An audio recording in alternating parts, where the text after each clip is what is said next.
મિત્રો, આપ જાણતા હશો કે સ્વાભાવિક છે કે આપણે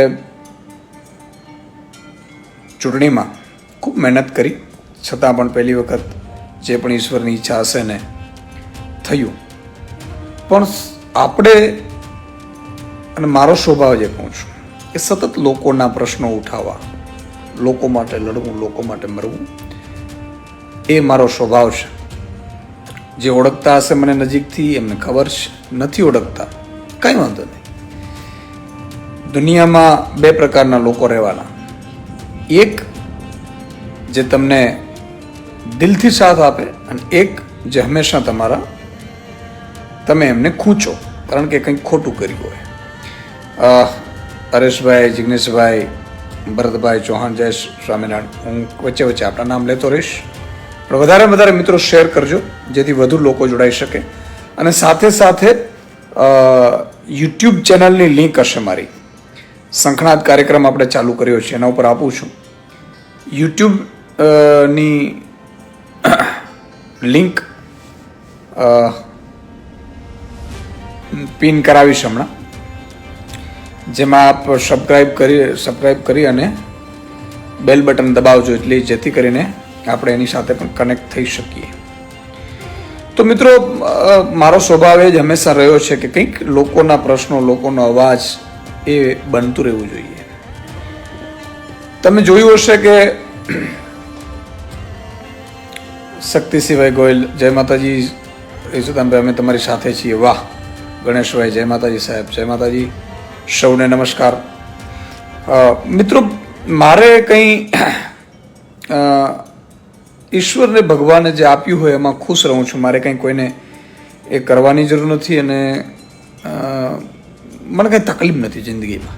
ખૂબ ખુશ છું બધી રીતે. પણ આપણે આ ધરતી ઉપર આવ્યા છીએ તો કંઈક સારું કરીને જઈએ. જય શ્રી કૃષ્ણ રામભાઈ, કિમભાઈ, બરાબર છે. મિત્રો, વધારે શેર કરજો જેથી લોકો જોડાય. અને મારી ટીમને પણ કહીશ કે પિન કરી દે યુટ્યુબ ચેનલ મારી, જેમાં સબસ્ક્રાઇબ કરજો અને બેલ બટન દબાવજો. સાહેબ, તમને મળવું તો ક્યાં મળે? વિપુલ સોજિત્રા, આમ તો અઠવાડિયામાં 2 દિવસ હું પાર્ટી કાર્યાલય હોઉં છું, બાકી પ્રવાસમાં હોઉં છું. અને હમણાં તો મેં કહ્યું એમ કે અત્યારે મેં કાર્યક્રમ પણ ચાલુ કર્યો છે. તો મિત્રો, એક મને હંમેશા જો આપણી સરકાર બનત તો અત્યારે તો ખેડૂતોનું દેવું માફ થઈ જાત, મહિલાઓને દર મહિને 1000 રૂપિયા મળતો જાત, આખા ગુજરાતમાં સારી હોસ્પિટલો બની જાત, ખેડૂતોને જે ભાવ નથી મળતા તો ભાવ આપણે ફિક્સ કરી દેત, બરાબર છે. મુખ્યમંત્રી પાંજે ગામ પીપળિયા જો ખપે. પણ બધાએ જનતા હજી વિશ્વાસ કરે ન કરે તો જનતા ઉપર છે. મિત્રો, વધારે શેર કરજો જેથી આપણી સાથે વધુ લોકો આપણી સાથે જોડાઈ શકે. કારણ કે હજી મારે 2 મિટિંગો પણ છે. હમણાં જસ્ટ એક મિટિંગ પૂરી કરી એટલે કદાચ વધારે આપણી સાથે ન રહી શકું, પણ કેટલીક વસ્તુ આપણી સાથે શેર કરવી છે. એટલે તમે જોતા હશો કે સરકાર નવી બન્યા પછી 156 નહીં આવી, પણ ઘણા લોકો એમ કહે છે કે ભાજપનો દબદબો છે. ભલે દબદબો હોય એમાં વાંધો નથી, દરેકના વાવાઝોડા આવતા હોય છે અને આ તો યુગોથી ચાલતો આવે છે, કોઈ નવી વસ્તુ નથી. પણ દબદબો 156 લઈને કર્યું શું? પેપર જ ફોડ્યું? 156 લઈને કર્યું શું? બરાબર છે. Amrishbhai, always with you. Isudanbhai, thank you. કર્યું શું એમણે? પૂરતા ભાવ ગેસના લે છે. પેપર ફોડીને કર્યું શું? બ્રિજો જ તૂટે છે. 156 લઈને તમે વિચાર કરો, માણસો જ તોડે છે. અને જે જાય છે એ લોકો એ શું જોઈને જતા હશે? એમ કે ભાઈ એક કામ કરો, ખેડૂતોને ભાવ નથી આપતા. અત્યારે ટ્રક ડ્રાઈવર વિચાર કરો, પહેલા ખેડૂતોને રસ્તા ઉપર લાવ્યા, 1.5 વર્ષ સુધી આંદોલન કર્યું. હવે વસીમ બાપુ સાહેબ, ચેતરભાઈનું શું થયું? ચેતરભાઈ માટે સમર્થનમાં આપણે 7 તારીખે રેલીનું આયોજન કર્યું છે. ભાજપે ખોટી રીતે કેસમાં ફસાવ્યા છે અને બહુ બધી કલમો લગાડી છે. હજી થોડું જેલમાં રહેવું પડશે, પણ આશા કરીએ કે એમને જામીન થઈ જાય. અને જે તાનાશાહી સામે લડશે એને જેલ તો જવું જ પડે, એ નક્કી થઈ ગયું છે હવે. તો મિત્રો, બધા લોકો શેર કરજો, મારી વિનંતી છે.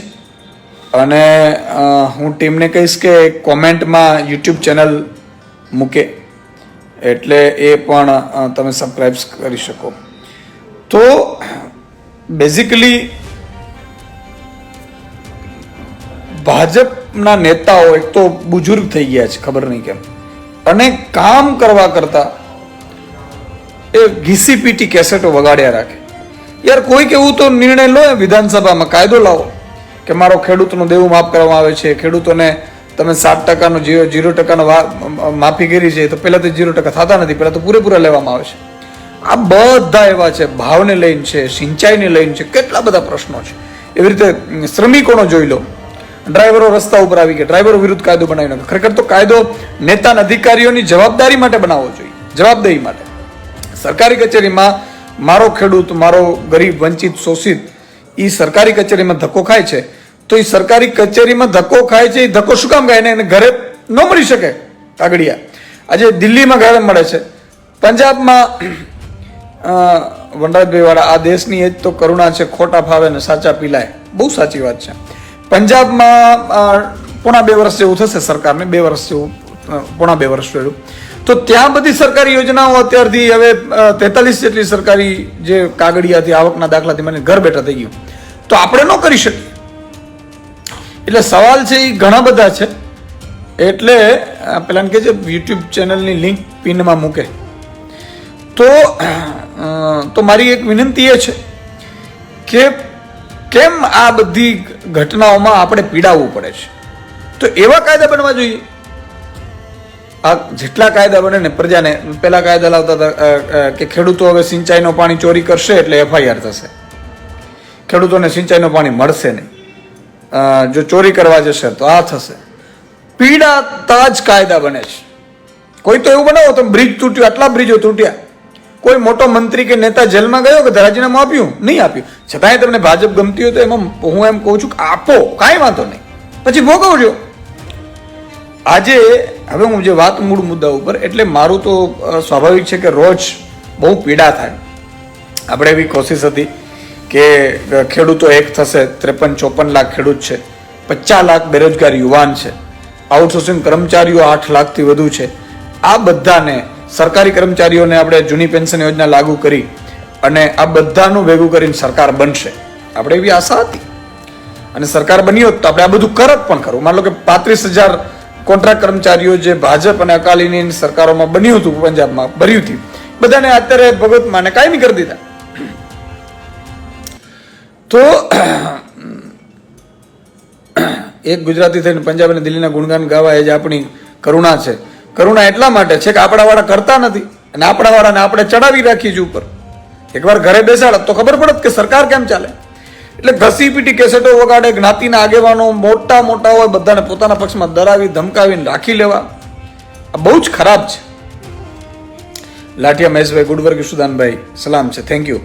તો હવે આ બધી પીડામાં મને એક એ થતું હતું કે એક તો ક્યાંય આપણા મુદ્દા આપણે ઉઠાવીએ તો બરોબર આવતું નહોતું. એટલે GSTVમાં આપણે શંખનાદ કાર્યક્રમ ચાલુ કર્યો છે. GSTV ના મેનેજમેન્ટને અભિનંદન આપવા જોઈએ કે એમણે હિંમત કરી. આમ તો ન કહેવું જોઈએ, પણ મિત્રો યશુદાનભાઈને ખાલી ઇન્ટરવ્યુ 2 વાર ચલાવે ને તો ધમકીઓ આપે આ લોકો ભાજપવાળા. એટલે એવું મેં સાંભળ્યું હતું.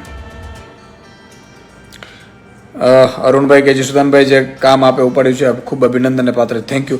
મિત્રો વધારેમાં વધારે શેર કરજો જેથી વધુ લોકો જોડાઈ શકે. મારું કહેવાનું એ છે કે યાર અમારે કઈ સત્તા જોતી નથી, સત્તાના ભૂખ્યા નથી. અમે ક્યાં આપતા હતા મારા મુખ્યમંત્રી હતા કે નથી મારા કોઈ ઉદ્યોગપતિઓ કે જેના માટે કામ કરવું છે. તો અમે તો મુદ્દા ઉઠાવીએ છીએ, મુદ્દા તો ઉઠાવવા દો, તમને વાંધો શું છે? મીડિયાને પણ મારી વિનંતી છે કે હિંમત કરો, મજબૂત મુદ્દા ઉઠાવો. તો શંખનાદમાં મેં એટલા માટે જ હસમુખભાઈ વસોએ કે તમારી સાથે છીએ આજીવનભાઈ, થેન્ક યુ ભાઈ. તો મારી એક વિનંતી એ છે કે શંખનાદ કાર્યક્રમ આપણે ચાલુ કર્યો છે. બધા લોકો શંખનાદ જુએ છે કે નહીં, અને જો ન જોતું તો મારી આપ સૌને એક વિનંતી છે કે GSTV ઉપર 7:30 થી 8:30 છે. કારણ કે વચ્ચે ફોન આવે ને એટલે કપાય, પણ વાંધો નહીં. તો શંખનાદ કાર્યક્રમ આવે છે, આપ જોજો. મારી યુટ્યુબ ચેનલ ઉપર પણ હોય છે, સોશિયલ મીડિયા ઉપર પણ આપણે મૂકીએ છીએ. માની લો કે ત્યાં ચેનલ ન આવતી હોય તો પણ આપ જોઈ અને કરજો. રાકેશભાઈ વસાવા કહે છે કે ઈશુદાનભાઈ તમારી હિંમતને સલામ છે, ખૂબ સરસ. મનીષભાઈ વાંદા કે તમને તમારા પરિવારને લાખો કરોડો વંદન, થેન્ક યુ. ભાજપના નેતાની સામે બોલતા ડરે છે, ત્યારે સાહેબ સરપંચથી પ્રધાનમંત્રી સુધીની સત્તા છે ને એની સામે પણ લોકો માટે અવાજ ઉઠાવવું કોઈ પણ અપેક્ષા વગર. જયદીપભાઈ કે ઈશુદાનભાઈ ચેતરભાઈનું શું થયું? ચેતરભાઈને ભાજપે જેલમાં નાખી દીધા જ ભાઈ, અને આશા રાખીએ છીએ કે જામીન માટે આપણે લડીએ છીએ, જામીન આપે. પણ હવે આદિવાસી સમાજ અને ભરૂચ લોકસભા સીટના જેટલા પણ લોકો છે એમને મારી વિનંતી છે કે તમારે ભાજપને જવાબ આપવાનો છે, બરાબર છે? એટલે તમે બધા મહેનત કરો, ચેતરભાઈને લોકસભામાં જીતાડો. યસ હાર્દિકભાઈ, ટાઈગર અભી જિંદા હે. જીવતો તો છું, મહેનતે કરું છું, લડીશું, એમાં કઈ વાંધો નથી. પણ મારું કહેવાનું એ છે કે જ્યારે આવા લોકો આટલા બધા અત્યાચાર કરે, તમે લોકો ખેડૂતો રોડ ઉપર હતા, 3 કાયદા લાવત તો બહુ ભયાનક પરિસ્થિતિ પણ આવી શકતી હતી, છતાંય કાયદા પાછા લઈ લીધા. ઠીક છે, પાછા નહીં લાવે 2024 ની ગેરંટી થતું, 2024 શું કામ તમે મત આપવાના છો? મને એ નથી ખબર પડતી. અને હજી આપણે એમ કહીએ કે કોઈ માન લો કે મંદિર છે, મંદિર આપણે બધાય માનીએ છીએ. હું ચારણનો દીકરો છું, માતાજી મા શક્તિના ઉપાસકો કહેવાય અમે, બરાબર છે? જગદંબાઓના દીકરા કહેવાય, દેવી પુત્ર છીએ. અમને વાલા નહીં હોય અને મંદિરો વાલા છે, પણ માત્ર મંદિરથી મત. હું એમ કહું છું, આજે માનો ગામમાં કોઈ આપણો મંદિર બનાવે માતાજીનો, મોગલમાનો, પણ હું મોગલમાના નામે હું મત માંગવાના જઈશું. મારી માં છે, મારી આસ્થા છે. એટલે મંદિર આપણા સૌનો છે અને એ રહેવાનો છે. જશુભાઈ કે યશુદાનભાઈ હિંમત ન હારતા. નહીં, બિલકુલ હિંમત તો, કારણ કે આપણે ગુમાવવાનું શું છે. પણ આનંદભાઈ કહે છે કે સંક્રાંત કાર્યક્રમ જોઈએ છે ને બીજા હળવદ તાલુકાના બધા ગામડા પર જોવાઈ રહ્યો છે. બિલકુલ. અશોકભાઈ કે યશુદાનભાઈ આગે બઢો, હમ તમારે સાથ હૈ. શવાણીભાઈ કહે છે કે ઈશુદાનભાઈ તમારી વિચારધારાને વંદન. જે લોકો દિલમાં છે મશીનમાં પણ લોકો જીતી પડતા. Babubhai Damor, very good. સત્યનો હંમેશા વિજય જાય. આનંદ ગઢવી. તો મિત્રો બધા લોકોને મારી વિનંતી છે કે શેર કરજો. તો મેં પછી મારાથી રહેવાયું નહીં એટલે મેં કાર્યક્રમ પણ ચાલુ કર્યો છે. સોમથી શુક્રવારે સંક્રાંત કાર્યક્રમમાં તમારા મુદ્દા ઉઠાવીશું. ઈશ્વર કરશે, કેટલી ટાઈમ ચાલશે કંઈ ખબર નથી. કારણ કે આ તો ભાઈ ભાજપે આમ આદમી પાર્ટીના પ્રવક્તાઓને ચેનલોમાં, બીજી ચેનલોમાં બેસાડવાની મનાઈ કરાવી દીધી છે. એટલે સંઘર્ષ ખૂબ છે. પણ મારું એટલું વિનંતી છે કે દેવડીએ દંડાય છે ચોર મુઠ્ઠી જારના, અને મહેલોમાં કૃષ્ણદાસ માણેકની રચના છે કે મોટા મોટા લોકો છે બધા મોજ કરે છે સાહેબ. અને મને તો એ ખબર નથી, છતાંય લોકો ઘણા મને એમ કે ઈશુદાનભાઈ તમારે સંઘર્ષને સલામ, પણ અઘરું પડશે. એટલે તમારે કરવાનું છે. ઈશુદાનભાઈ તો ઊભા છે, ચાલો બધું છોડીને ઊભે બધું કરીએ છીએ ત્યારે. પણ મારી આપ સૌને વિનંતી એ છે કે ભાઈ મજબૂતાઈથી આપ સૌ કરો. તો બધા મિત્રોને મારી વિનંતી છે, શેર કરજો, યુટ્યુબ ચેનલ મારી સબસ્ક્રાઇબ કરજો અને બેલ બટન દબાવજો. લાઈવ થાય એટલે જોજો. સત્યનો વિજય છે. વિગત કલ્યાણ તો બોગસ ચાલે છે, તપાસ કરાવજો. ઘણી જગ્યાએ બોગસ ચાલે છે, પણ કરાવવું શું મિત્રો? ઘણું બોગસ ચાલે છે. અરે ભાઈ, અડધી સરકારો નકલીમાં નકલી ચાલે છે, બધી અડધી કચેરીઓ સરકારી નકલી કચેરીઓ. એટલે જ હું કહું છું કે આને 182 આવે તો કરે શું? પણ છતાં યાર ભણના દીકરા આપણે થઈને મત આપીએ છીએ, મને ખબર નથી પડતી યાર. એટલે બિપિન સવાણી કે અમે તમારી છે. ટાઈગર અભી જિંદા હે. રવિભાઈ દેવાણી, થેન્ક યુ. તો મારી આપ સૌને વિનંતી છે કે બધા લોકો, સાજણભાઈ ગઢવી કે આ કામ હંમેશા સાથે છે ભાઈજી, વેરી ગુડ. તો મારી એક વિનંતી છે કે મિત્રો, ચૂંટણીઓ જ્યારે આવે ને, તમે એક પણ જગ્યાએ તમને પીડિત થયા હો, હોસ્પિટલમાં ગયા હોય, ડોક્ટર ન હોય, સરકારી કચેરીમાં લાંચ માંગવામાં આવી હોય, સરકાર કચેરીઓ તમને જવાબ ન આપ્યો હોય, તો આ માત્ર ને માત્ર જેને મત આપો છો તમે ભાજપને, એની આ જવાબદારી છે. તમે જે દિવસે પીડિત થાઓ ને ત્યારે નક્કી કરી લો કે આ વખતે હું પરચો દેખાડીશ તો બીજા ચૂંટણી પછી તમને કોઈ પીડિત નહીં કરી શકે. પણ એકને એક બટન દબાવ્યા કરીશું તો એનો કોઈ ઈલાજ નથી. તો બહુ સ્થિતિ ખરાબ છે. તમને મારે શું કહેવું સાહેબ, 56 લાખ કરોડનું દેવું હતું 2014માં. ત્યારે 62 રૂપિયે પેટ્રોલ ડીઝલનો ભાવ હતો, 60-62 ડોલરે 60-62 ની આસપાસ હતો. ત્યારે ડોલરની કોઈ વાત નથી કરતો, 84 પહોંચી ગયું છે. દેવું 205 લાખ કરોડ ક્રોસ કરી ગયું સાહેબ દેશ ઉપર. એક નાગરિક ઉપર અંદાજિત 1,40,000 છે. અત્યારે ભાજપનો કોઈ પણ કાર્યકર હોય ને એને કહેવાનું કે 1,40,000 રૂપિયા દેવું આપણા ઉપર છે, તમે આપી દો હાલ તો આપણો દેશ દેવા મુક્ત થઈ જાય. તો એને નહીં મજા આવે, બરાબર? આમ કરશે ભાજપ આપને ફલાણું આવશે તો આજ ને ફલાણું, પણ આવીને કરશે શું? અત્યારે 56 લાખ કરોડ 67 વર્ષમાં દેવું થયું, 56 લાખ કરોડ. અત્યારે 205 લાખ કરોડ થઈ ગયું. ચલો 67 વર્ષમાં 56 લાખ કરોડ એટલે 1 લાખ કરોડ માનો ને એક વર્ષમાં, તો 9 વર્ષમાં 9 લાખ કરોડ થવું જોઈએ. એની જગ્યાએ કેટલું વધીને ગયું? અને છતાંય બીજા જ માનો 24માં આવી જશે ભૂલથી તો 29માં ચૂંટણી આવશે કે નહીં ખબર નથી. અને ચૂંટણી આવે તો આ દેશ કેટલું દેવામાં ડૂબી ગયો છે. ખાલી બહાર તમને પિક્ચર અલગ દેખાય છે, પણ છતાંય તમને જે અનુકૂળ હોય, કારણ કે આમાં તો તમે તમારા એ છો. પણ મારી એક વિનંતી છે, તો દરરોજ સાંજે 7:30 વાગે સોમથી શુક્ર આપણે સંજ્ઞાત કાર્યક્રમ હોય છે. GSTV ન દેખાતું હોય તો કેબલ ટીવીને કહેજો, બધાને કહેજો. અને નહીં તો મારી યુટ્યુબ ચેનલમાં પણ આપણે કરીએ છીએ, લાઈવ કરીએ છીએ. ફેસબુકમાં બીજે દિવસે હું લાઈવ કરાવડાવું છું. તો મારી આપ સૌને વિનંતી છે, કારણ કે આ જનજાગૃતિનો પ્રોગ્રામ છે, સત્યનો પ્રોગ્રામ છે, તમને જાગૃત કરવાનો પ્રોગ્રામ છે. કારણ કે બીજો કોઈ ઉપાય નથી આપણી પાસે. નથી ઉદ્યોગપતિઓ, નથી સંપત્તિ, નથી રૂપિયા. તમને કોઈ રૂપિયા આપી દેશે ઈસુદાન ગઢવીઓ માનીને ચાલશો નહીં. બરાબર છે કે કોઈ પણ વ્યક્તિ મતદાન સમયે આમ આદમી વાળો તમને રૂપિયા નહીં આપી શકે, કારણ કે આપણે કરપ્શન ભ્રષ્ટાચાર કર્યો જ નથી. તો હું ક્યાંથી વાડીઓમાં 25 લાખ રૂપિયા 10 લાખ રૂપિયા આપી શકું? આપણે નથી કોઈના દલાલી કરી, તો આ બધી વસ્તુઓ નહીં થાય. અને એટલા માટે હું કહું છું કે જાગવું પડશે તમારે. એટલે હસમુખભાઈ કહે છે કે ઈવીએમ નો મુદ્દો સંક્રાંતમાં રજૂ કરો. બિલકુલ કર્યો છે ઈવીએમ ઉપર. એમાં ગઈકાલનામાં ફેસબુકમાં હશે, આપ જુઓ. એટલે જ કહું છું બધા જોતા રહ્યો. તમે છે ને 6 મહિનામાં એવા જાગૃત કરી દઈશ એક નાગરિકને. લખી રાખો, આ મારો તમને વાયદો છે. તમને કોઈ પોલીસ અધિકારી, સરકારી કર્મચારીઓ કઈ રીતે કામ થાય, શું છે, બધું એવરીથિંગ આપણે લઈ લેશું. તો મારો આપને વિનંતી છે, ઇન્ફોર્મેટિવ પ્રોગ્રામ જોતા રહેજો, બીજા લોકોને જોઈન કરાવજો. અને અત્યારે તો મારે હવે જવું પડશે, પણ આપ સૌ વધારેમાં વધારે લોકોને મારી વિનંતી છે કે હજી ઘણા બિચારાને તો પીડા થાય છે કે હવે તો ઘરે બેસ, કારણ કે એને તકલીફ એ છે કે બ્રિજ ખાઈ ગયા હોય બિચારા, તો શું કરે બિચારા?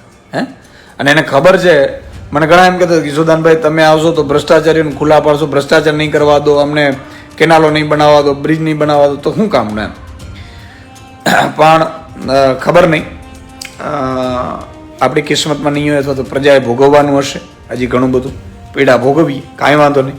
પણ હવે ચૂંટણીઓ આવે એમાં જાગજો. તાલુકા પંચાયતની, જિલ્લા પંચાયતની, સંસદની, કોઈ પણ હોય. અને તમારે એકલાથી નક્કી કરવાનું કે મારો મત હું કોઈ પાપના ભાગીદાર નહીં બનીશ. પાપનો ભાગીદાર થાય એવો ધંધો હું નહીં કરું. આટલું કરજો એટલે બહુ થઈ જશે. સાંજે 7:30 વાગે આજે ફરીથી મુદ્દો લઈએ છીએ. ટોલ નાકા ઉપર છે. ટોલ નાકામાં જે લૂંટ ચાલે છે, કેટલા ટોલ નાકા ડુપ્લિકેટો ચાલે છે, કરોડ રૂપિયા ભેગા કરી લે છે, રોડ રસ્તા હોતા નથી. અને ટોલ નાકા તમે ન ભરો ઓટોમેટિકલી કપાઈ જશે, કાં નીકળવા નહીં દે, કાં પોલીસને બોલાવી લેશે. એટલા માટે છે આપણે પ્રજાને લૂંટવાના તમામ જે પાસાઓ છે એના ઉપર આજે સંઘનાદ છે. 7:30 વાગે GSTVની સામે ગોઠવાઈ જજો. જય હિન્દ, જય ભારત.